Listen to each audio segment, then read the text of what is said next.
श्रीगुरुभ्यो नमः हरि ओम् ॐ सहना भवतु सहनौ भुनक्तु सह वीर्यङ्करवावहै तेजस्विनावधीतमस्तु मा विद्विषावहै ॐ शान्ति शान्ति शान्तिः.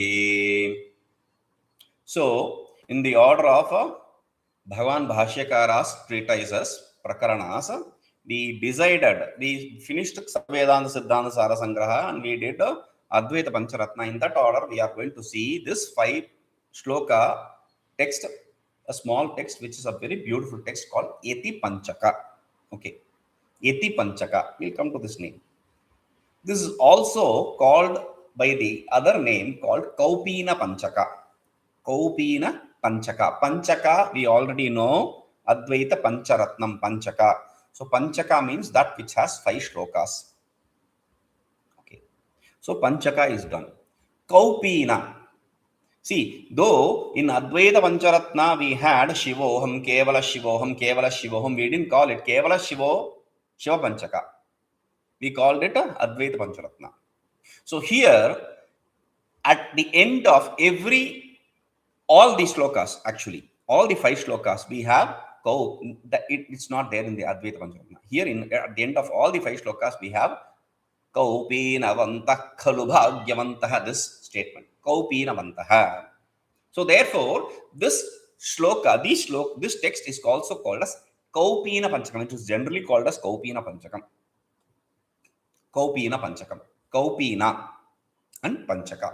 We know Panchaka. Kaupīna. Kaupīna means the loin cloth. So, loin cloth. What does that mean? Loin cloth is a simple piece of cloth which is not stitched.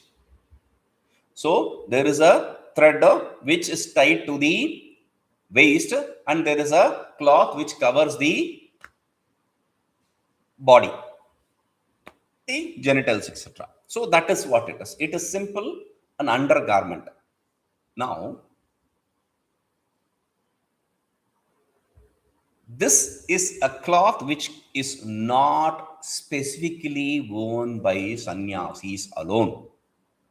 It is worn, even brahmacharis are eligible, grahasthas are eligible, vanaprasthas are eligible, and sannyasis are also eligible for wearing it. But still, here, when we say kaupīnavantaḥ, we jump to the conclusion that it is talking about sannyasis and not the others. Why? Because though the others are eligible to wear it, only a sannyasi is eligible to wear only it. You understand? Only that cloth. He need not wear any other cloth, because if you are going to be a grahastha or sannyasi or vanaprastha or something, you need to perform the karmas. For karmas, you need to wear 2 clothes. Now, here, this person can wear only 1 cloth and roam. He is not bound by the karmas. So, kaupīnavantaḥ means we are talking only about the sannyasis. And some institutionalized sannyasis, they don't wear kaupinas nowadays. They wear only the undergarment, the chaddi, what we call as chaddi. Okay, so that can be referred to as Kali Yuga Kaupīna. Even though Kaupīna, no stitched cloth is allowed while performing the Vedic rituals. That is by Kaupīna. Now, even in Kaupīna, some people have this stitched Kaupīna. Instead of a thread and a cloth, they stitch it. They stitch the cloth and the thread together and use that Kaupīna. That is also not acceptable. This Kaupīna is a discarded cloth which is using. We'll come to that later. Okay. Now, therefore, since he is the only person who is eligible to wear just the Kaupīna, we call him Kaupīnavantaḥ, sannyasis. Okay. Now, this is a very beautiful 5 shlokas. Beautiful 5 shlokas in the sense, not just the meaning of it, but the way it is chanted, the Giti, the song, itself is a very interesting one. Normally we have studied different shlokas, but here the meter in which it is written is a very, very, very interesting one. The first time when you listen to it, it attracts you. Listen to this. vedāntavākyeṣu sadā ramantaḥ bhikṣānnamātreṇa ca tuṣṭimantaḥ viśokamantaḥkaraṇe smarantaḥ kaupīnavantaḥ khalu bhāgyavantaḥ. Again. vedāntavākyeṣu sadā ramantaḥ bhikṣānnamātreṇa ca tuṣṭimantaḥ viśokamantaḥkaraṇe smarantaḥ kaupīnavantaḥ khalu bhāgyavantaḥ. Okay, now vedāntavākyeṣu sadā ramantaḥ bhikṣānnamātreṇa ca tuṣṭimantaḥ viśokamantaḥkaraṇe smarantaḥ kaupīnavantaḥ khalu bhāgyavantaḥ. Beautiful. vedāntavākyeṣu sadā ramantaḥ. The first statement is vedāntavākyeṣu sadā ramantaḥ. Sadā vedāntavākyeṣu ramantaḥ. They are people who are always treading in. Ramantaḥ means enjoying in the Vedic statements, Vedantic statements. But wait. That is though the meaning. Vedāntavākya means the statements of Vedanta. Sadā means always. Ramantaḥ means enjoying. They are people who enjoy always the Vedantic statements. Though it is verbatim that, but still, it is not what meets the eye. How? The next statement, we'll take that statement. Instead, I should jump to the third part. I'm doing the second part now for a very important reason. bhikṣānnamātreṇa ca tuṣṭimantaḥ. Those people who are happy with the food gained by alms. Okay, bhikṣānnamātreṇa. Okay, I'm not explaining the second statement now. Just giving you a hint for explaining the first statement. What does the second statement means? Why do you have to take the second statement to understand the first statement? vedāntavākyeṣu sadā ramantaḥ. Ramu kridāyam is the root word. To enjoy. To play means to enjoy. Why do you play? You play to enjoy, right? So, to Ramu means, ramantaḥ means those who enjoy. Now, what do they enjoy in Sadā? Always. Always they enjoy in what? Vedāntavākya. Not in any other play. Vedāntavākya, the statements of Vedanta. But wait. How can one enjoy statements? Whatever statement, we don't care. Statements cannot give you joy. Why? Because statement gives you knowledge. Knowledge you put to practice, then it gives you joy. Statement cannot be direct means for joy. That is what the pseudo-Vedantins and the non-Vedantins accept. This is a common knowledge in the world. We study science. In science, it says water means H2O. We read H2O is water, hydrogen and oxygen. Hydrogen and oxygen, when you put together, you get water. We understand all that. But have you seen anywhere hydrogen and oxygen mixed together to get water? No, we have not done that. Now, you have to go through the process of, you understand H2O something. There is no practical use of H2O knowledge in the world for us. So, when you understand this, you have to put it to practice to realize, okay, this is how it goes. Now, here, it is not so. This is not the case only with the Vedantic statements. Statements give direct meaning, direct knowledge. That is what is our position. No, generally, people, they take the first position, H2O. You need to work on it. Only then you will understand. So for us, no. Word, this is pot. You don't need to work on it. When you know this is pot, it is over. That knowledge is liberating. You don't have to go on preparing pot and all. You see pot, you understand this is pot. That is enough. Now, a word they say a word cannot make anything. You have to do something for the You have to put it in practice. We say word can make or break anything. There is no rule that word cannot give you direct meaning. How? See, there is a story in Panchadashi. See, this whole text we can take for years because every word we can enjoy. Since we have gone in depth in Sarva-Vedanta Siddhanta, we'll just understand it in not a quick way, but we'll understand it as much as needed, right? Okay. So there is a story in Panchadashi. This fellow, there are two houses, house A, house B. Okay. They have sons. Both A son, B son, they go to some foreign country, some other place. They work there and they live there. Nowadays, you can call and you can inform. Okay, WhatsApp and all that is now there. But in olden days, only when somebody from that village comes to this village, this city or this village, they can send the message through. Otherwise, it is impossible to know the whereabouts and whatabouts of the people who left the place. Now, that is the situation. Somebody from this house A, house B city visits that city where the sons reside. So we call him Apta Vakta. We saw this Apta means Yathartha Vakta. Apta means Yathartha Vakta, the person who speaks as it is.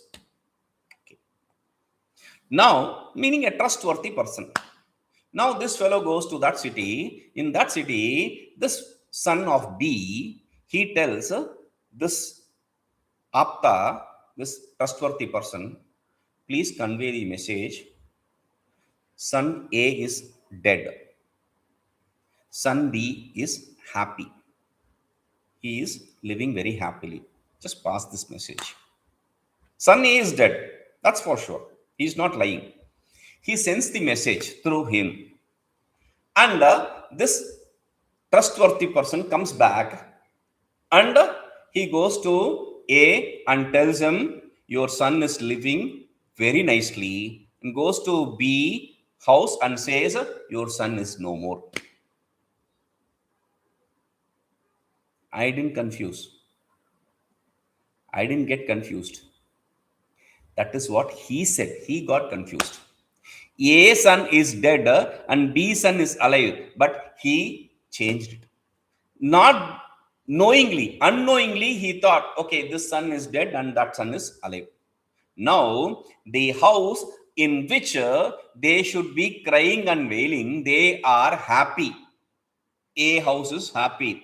And the B house, which should be happy, is crying, dejected, depressed. They have lost their son. So, a word can make, a sentence, a statement can make or break things. It is possible. Okay? So, here, vedāntavākyeṣu sadā ramanto. That is why they are always immersed in the vedāntavākya, enjoying the vedāntavākya. Because vedāntavākya, what is vedāntavākya? Again, statements of Vedanta. But what is a statement of? We saw Guru vedāntavākyeṣu vishvāsah shraddha. What is shraddha? What is surrender? To surrender to the words of Guru and Vedanta. Guru and Vedanta means the statements of Guru. That is what Vedanta is. He is not going to, if he is talking about something else, he is not Guru. He is not eligible to be called as Guru. So, a statement from Guru is a Vedanta.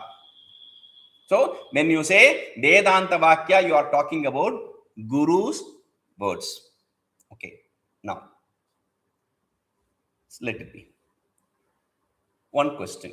This is an asked question. When I was in Vrindavan, somebody asked me this question. Who is greater? Which is greater? The name Rama or the character Rama, the person Rama? Rama is greater, of course. Name is name. That's what we think. Said, name is greater. Why? Because the name came even before the character. In fact, Valmiki existed even before Rama, and he wrote Ramayana even before Rama was born. In fact, Rama lived as Valmiki wrote. So, name came even before then the form of Rama. But in reality, name and form are Nama Rupa Mithya. That is true. But therefore, they have equal importance. Name is not different from form, and form is not different from name. Therefore, vedāntavākyeṣu means the statement of Vedanta, means the statement of Guru, means the Guru himself. So, one who is immersed in the Guru means who is Guru? A person who is established in the truth, the self. So, they are people, sadā ramanto. They are people who are not established in the Vedantic statement, but the truth. Immersed in the bliss of the truth. Okay. Now, bhikṣānnamātreṇa tuṣṭimantaḥ. Bhikṣānnamātreṇa tuṣṭimantaḥ. Bhiksha means alms. Okay. Anna, food. Matrena, alone. Cha, and. Tuṣṭimantaḥ, they are very happy. They are those who are happy just with the food available gained through the alms, begging. That is the literal meaning. But bhikṣānnamātreṇa does not refer only to the food through begging. It refers to Anna refers to every sensual pleasure. Whatever objects you experience through sense organs. So, they are people, the bhiksha here means not begging, alms. That is why I said alms, and I had to resort to the word begging because to make you understand. So, alms, what does that mean? He is not going begging from house to house, door to door, seeking food and things like that. But whatever comes his way, he is experiencing it, he is enjoying it. Because we call it prarabdha, the prarabdha's activity. Prarabdham tviha bhujyatam sadhana panchakam. Experience the prarabdha. Okay, so we explain this prarabdha karma for people to understand. Anyway, so this prarabdha, whatever prarabdha brings, agate swagatam kuryat gachantam nanivarayet, whatever comes, accept it happily. Whatever goes, don't try to stop it. So this is how they live their life. Okay, so whatever comes, whether good or bad, there is no comment there. Whatever goes, whether good or bad, there is no comment. Because in our life, sometimes we are happy when things come, sometimes we are happy when things go. Like when we see our beloved wife, we are happy, or husband, we are very happy. Now, if the same husband or wife is not so beloved, so if he is or she is not, she has gone outside somewhere, and we are very happy. Oh, free. So that is the situation we are talking about. So here, whether it exists or not exists does not really matter for him. Bhikṣānnamātreṇa, whatever is provided to him, whatever comes his way, he is tuṣṭimantaḥ, he is happy, completely, absolutely happy. Okay. Then third, this is the statement which I should have connected with the first statement. Okay. Third statement. viśokamantaḥkaraṇe smarantaḥ. Antakarane viśokam smarantaḥ. Antakarane, in the mind. Third case, in the mind. Viśokam, digata shokam, viśokam, absence of sorrow. Sadā smarantaḥ. He smarantaḥ. He remembers. He remembers the absence of sorrow. What does that mean? This is a beautiful word, viśoka. Not just because it is viśoka, there is a hidden meaning, right? That is why it is very beautiful. Antakarane smarantaḥ. They remember in the mind this absence of sorrow. What does that mean? He is not said, he is not mentioned, anandam sadā smarantaḥ, anandam antakarane smarantaḥ. He has not said they remember the bliss. He says absence of sorrow. Remembering the bliss means that will become a paradox, because in self, the bliss is the inherent nature of self.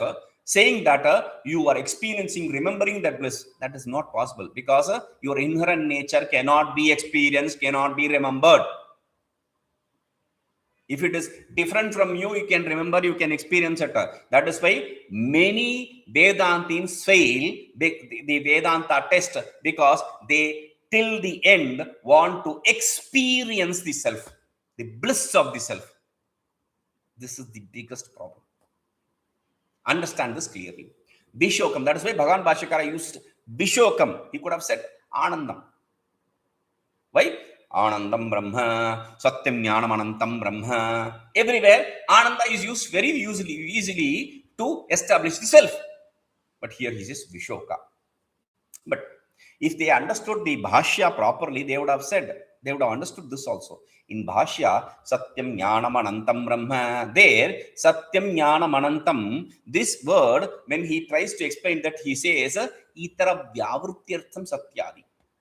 The Satya, truth, Jnana, knowledge or existence, knowledge and bliss is said. Ananda is Ananta is unlimited, means bliss. So, existence, knowledge, bliss is said to differentiate it from the other. Non-existence, ignorance, sorrow. It is not to establish self is of this nature. It is to differentiate it from the other. We use Satyam Jnanam Anantam, existence, knowledge, bliss. So, existence, knowledge, bliss. Bliss means absence of sorrow. Viśokam, absence of sorrow. So, Anandam Brahma means absence of sorrow is a Brahman. Viśokam, smarantaḥ, they remember the Brahman. They always remember the Brahman in their hearts. Antaḥkaraṇe.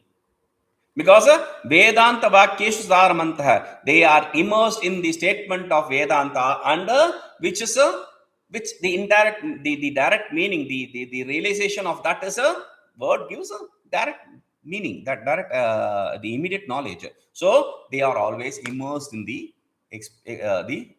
self. Kaupīnavantaḥ, khalu bhāgyavantaḥ. This kaupīnavantaḥ, these people who wear the loincloth. The loincloth, as I said, is not a new one, a new cloth or anything. This is normally a discarded cloth which they use to be in the society. That's all. If that is not needed, the cloth is also immaterial for them. Okay. So the societal norm, following the societal norm, they stick to that. That's all. Kaupīnavantaḥ, khalu bhāgyavantaḥ. Khalu, indeed, bhāgyavantaḥ, they are blessed. Next. mūlaṃ taroḥ kevalamāśrayantaḥ. pāṇidvayaṃ bhoktumamatrayantaḥ. kanthāmiva śrīmapi kutsayantaḥ. kaupīnavantaḥ, khalu bhāgyavantaḥ. mūlaṃ taroḥ kevalamāśrayantaḥ. pāṇidvayaṃ bhoktumamatrayantaḥ.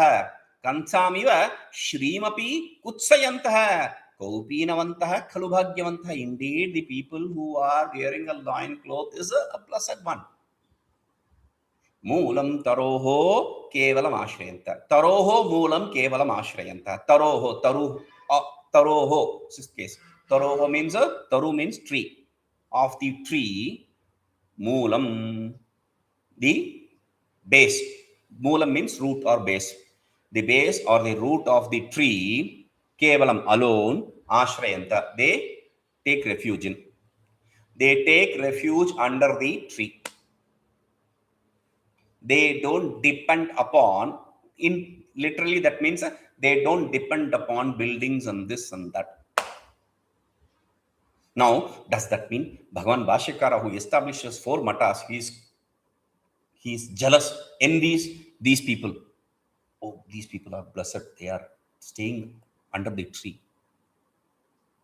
That is the stupidest idea.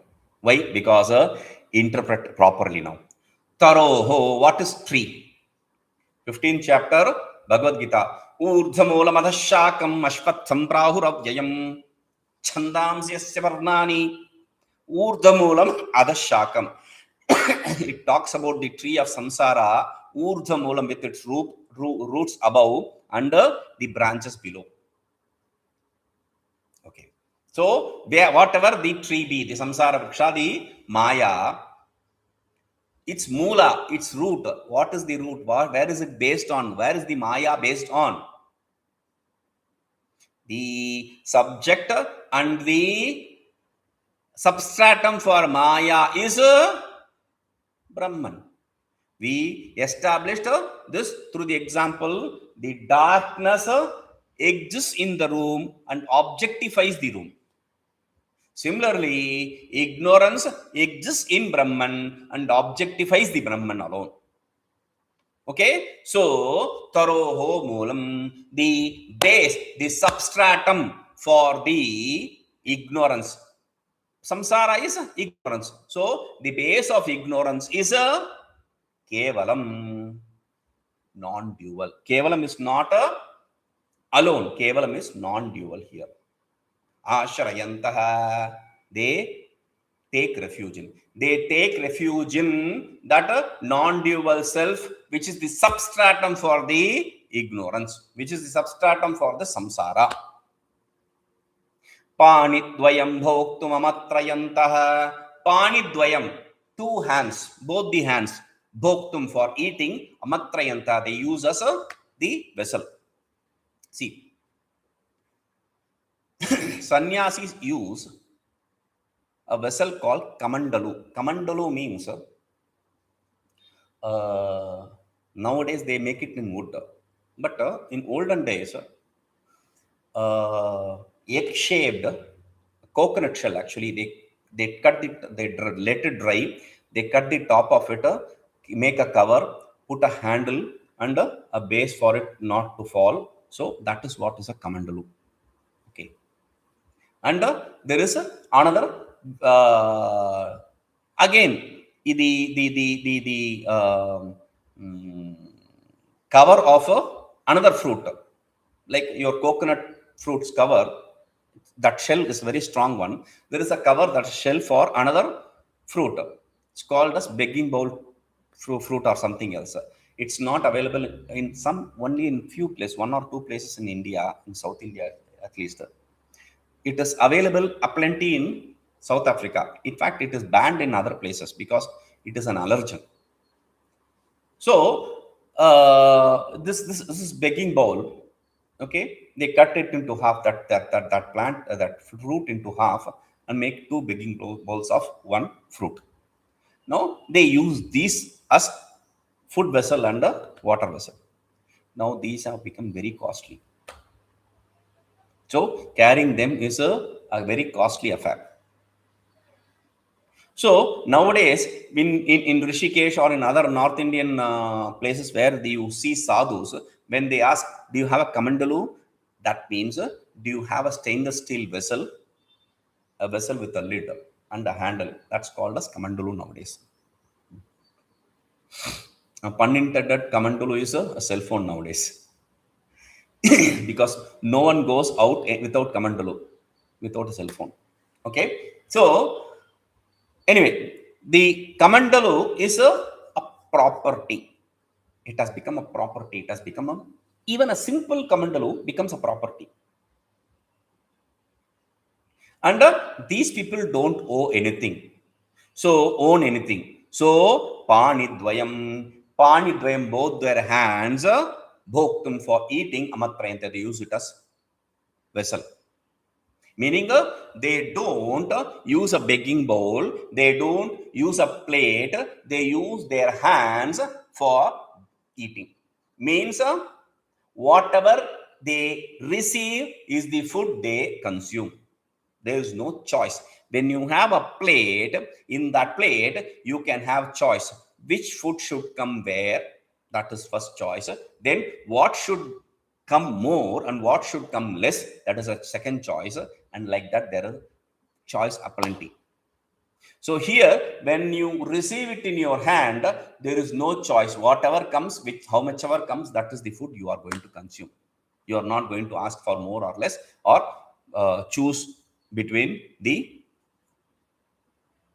food that is provided. Okay, so bhoktumamatrayantaḥ, they use the hand as their begging bowl. kanthāmiva śrīmapi kutsayantaḥ. Why?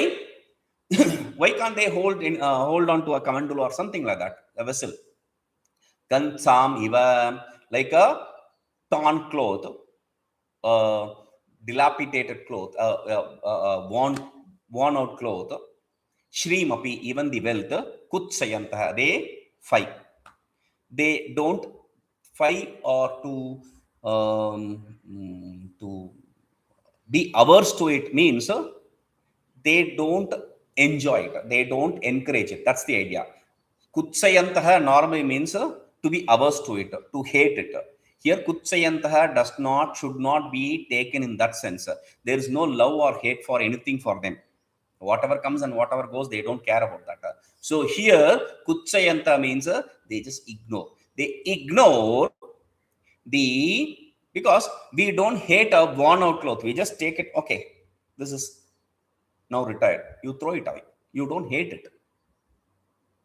Okay. So similarly, even the wealth, they discard great amount of wealth. They discard like a worn out cloth. Kaupīnavantaḥ, khalu bhāgyavantaḥ. Indeed, the people who wear only a loin cloth are verily blessed. We'll see this.